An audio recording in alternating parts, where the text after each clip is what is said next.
Assalamu alaikum, dear students and viewers. Today's lecture is on linear inequation, and in this lecture we will discuss linear equation, what a linear equation actually means, and we will see the examples of on linear equations, and we will solve these linear inequations. So first of all, we will see the definition of a linear equation. तो एक linear equation को तभी एक equation को तभी हम linear कह सकते हैं अगर किसी भी algebraic expression of the inequation अगर उसमें वेरिएबल होगा फर्स्ट डिग्री और प्रोडक्ट ऑफ टू वेरिएबल्स नहीं होगा। लेट अस सपोज एक एग्जांपल लेंगे हम अगर मैं आपके सामने एक एग्जांपल रख लेता हूं, this is a x plus b less than zero. तो ये linear inequation in one variable है क्योंकि इसमें एक ही वेरिएबल है x और a and b are constant. और we can say that this is also a linear equation in b less or equal to zero, ऐसे भी ले सकते हैं। और we can say that this ax plus b, these are all linear inequations, this ax plus b is greater or equal to 0. These are all linear inequations. And these are linear equations in one variable. These are linear inequations in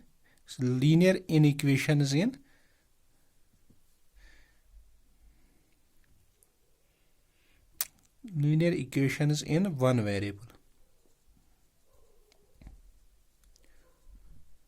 तो यहाँ definition में भी हम इसको in equation लेंगे। This is in equation, not an equation, this is an in equation. तो ये linear equation हो गई वन वेरिएबल की। लेट अस सपोज हम एक लीनियर इन इक्वेशन लेंगे टू वेरिएबल्स की, तो ये x plus b y plus c less than zero. This is linear inequation in two variables because here are two variables x and y, so this is a linear equation in two variable. Let us suppose we can also take ax plus by plus c less or equal to 0, and third ax plus by plus c, this is greater or equal to 0, or we can say that this is ax plus by plus c greater than 0. These are all, they are linear inequations in कौन से कितने variables में है? Two variables. These are linear inequations in two variables. Now we will discuss the solution of these linear inequations, how we can find out the solution of these linear inequations. Let us suppose we take a linear inequation. पहले हम इसका algorithm check करेंगे। इसका algorithm में कितने points आते हैं? Algorithm approach. यहां पहले हम लिखेंगे सॉल्यूशन ऑफ लीनियर इनइक्वेशंस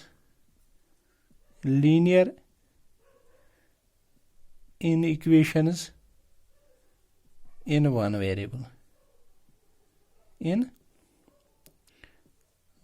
वेरिएबल, तो इसका एल्गोरिदम्स देखेंगे।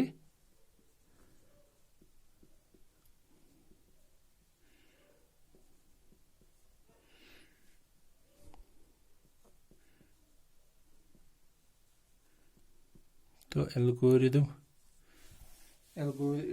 इसका लिखेंगे। तो फर्स्ट ऑफ ऑल इसको हम कहेंगे, पहले हमें राइट करना है, right the given linear inequation, right the given linear inequation. First of all हमें इसको लिखना है। तो सेकंड थिंग क्या करना है? सेकंड थिंग में करनी है collect all the terms involving the variable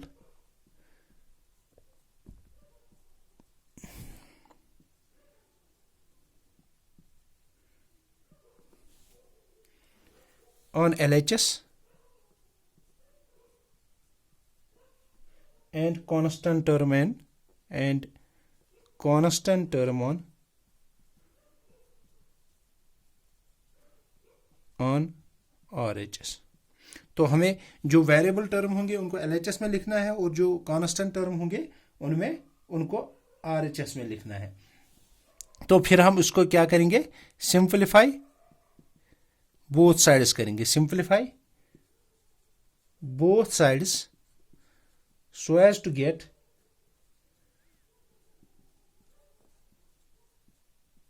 in equation of the form,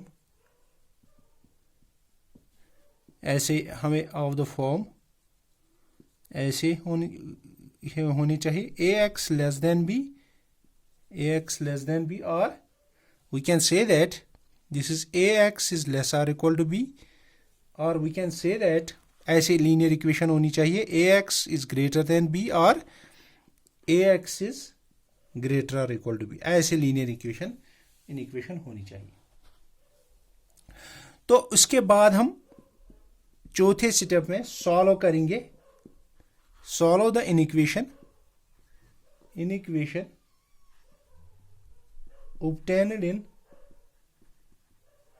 step third by dividing, इसको मैं ऐसे, अगर हमारे पास लेफ्ट साइड में एक कांस्टेंट है a, तो इसको मैं डिवाइड करूंगा दोनों साइड से a, dividing both sides by the quotient of the, dividing both sides by the quotient of the variable, जो कोशेंट होगा ऑफ द वेरिएबल। तो ये हो गया। और उसके बाद जो हमारा फिफ्थ वन है, फिफ्थ वन में हम करेंगे तो उसको हम write the solution, write the solution. अब हम एक एग्जांपल लेंगे, इसकी एक एग्जांपल लेंगे। Let us suppose we take an example,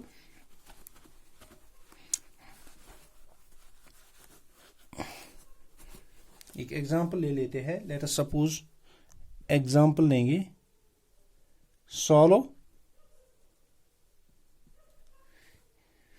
5 minus 2x divided by 3 less or equal to x by 6 minus 5। तो हमें इसको सॉल्व करना है। तो फर्स्ट ऑफ ऑल हम इस डिनोमिनेटर को हटाएंगे, we will multiply both sides by 6, multiply both sides by 6, क्योंकि इन दोनों का एलसीएम जो है 6 है। तो ये आएगा 6 5 are 30 minus 12x divided by 18 is less or equal to, ये क्या आएगा, 6 कैंसल हो जाएगा, ये आएगा x minus 6 5 are 30। तो ये आएगा हमारा चलो इसका, दैट इम्प्लाइज। अब हमें क्या करना है, दूसरा स्टेप, वेरिएबल्स को एक तरह और LHS की तरह और RHS को ऐसे, दैट इम्प्लाइज ये क्या आएगा, इसको मैं यहाँ ट्रांसफर करूंगा, ये आएगा x minus 12x is less or equal to, ये आएगा -30 -30।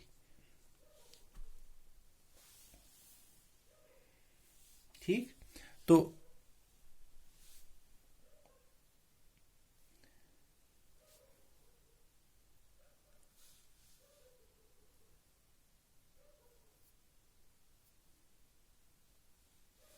इसको मैं ऐसे लिखूंगा, that implies this is called x minus 12x, this is minus 11x is less or equal to,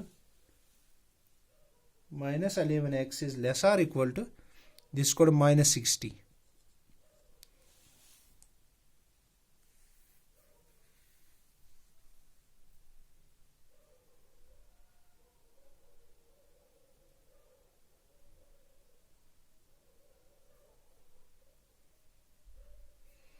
यहाँ पे हमने एक चीज गलत किया है, जब हमने यहाँ पे 6 से मल्टीपल किया, सॉरी, जब हमने 6 से मल्टीपल किया तो इसका 3 जो है वो इसके साथ कैंसिल हो जाएगा।